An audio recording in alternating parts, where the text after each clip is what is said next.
नमस्ते भाइयों बहनों, बच्चों का निर्माण चैनल पर आपका हार्दिक स्वागत है। तो भाइयों बहनों, आज का हमारा विषय है कि जन्म लेने के पश्चात इस संसार में आने के बाद बालक का प्रथम गुरु कौन है, और हम बालक के प्रारंभिक 3 गुरुओं के बारे में बात करेंगे कि किस प्रकार ये तीनों ही बालक का निर्माण कर सकते हैं, उसके गुणों को 100 गुना बढ़ाकर उस बालक को एक महान व्यक्तित्व बना सकते हैं।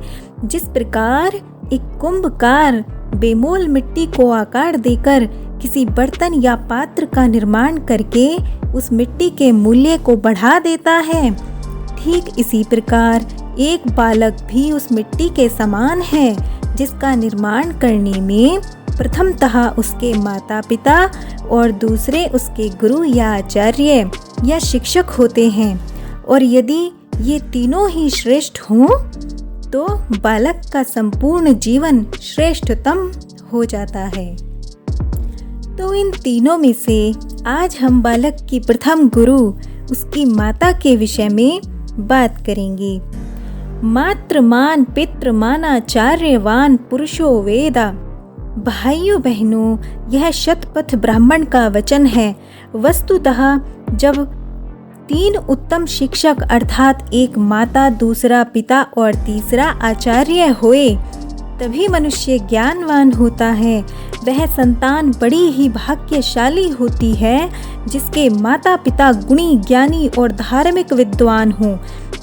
जितना माता से संतानों को उपदेश और उपकार पहुँचता है, उतना ही किसी और से नहीं।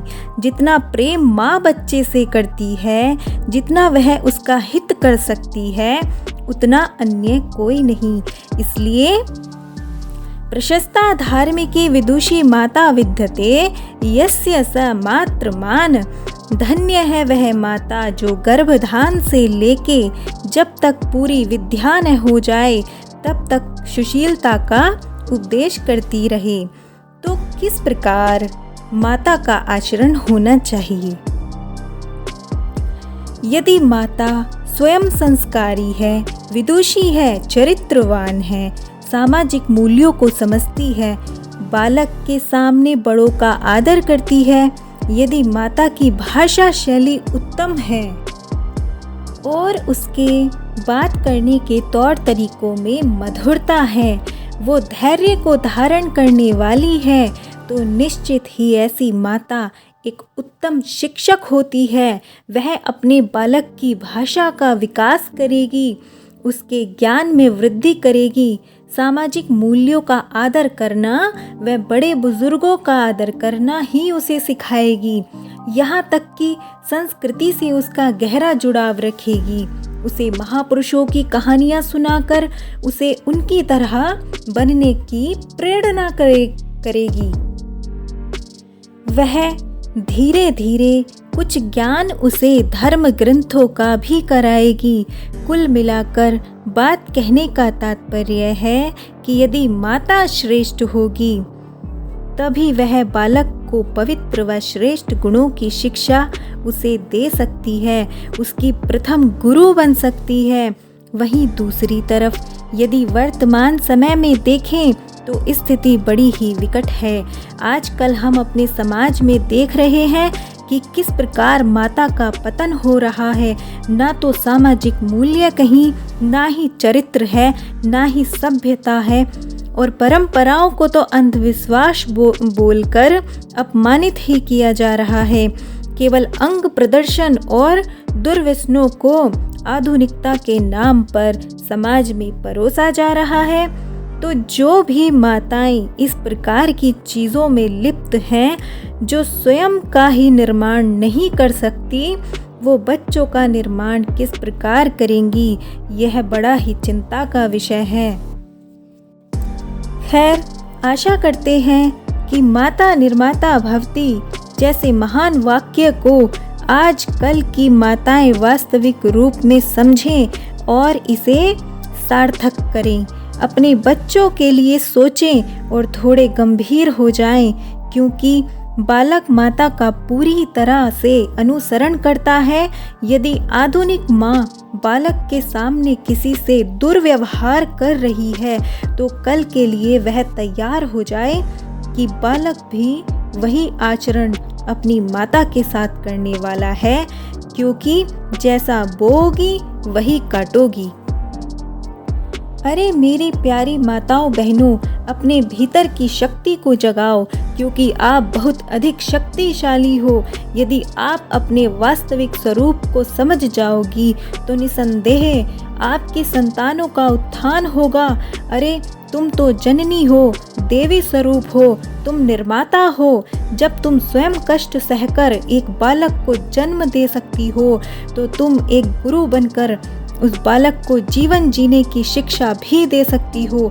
बस आवश्यकता केवल इतनी है कि तुम व्यर्थ की चीज़ों में, व्यर्थ की बातों में, इधर उधर की बुराइयों भलाइयों से बाहर निकलकर, फालतू की बनावट और दिखावे से बाहर निकलकर केवल और केवल अपने कर्म पर ध्यान देने लग जाओ। अपने बच्चों को प्राथमिकता दो, परिवार को प्राथमिकता दो, अपने बालकों को एक महान शख्सियत बनाने में ये जुट जाओ, तो संसार की कोई ताकत आपको रोक नहीं सकती, क्योंकि एक माँ से अधिक शक्तिशाली कोई हो नहीं सकता।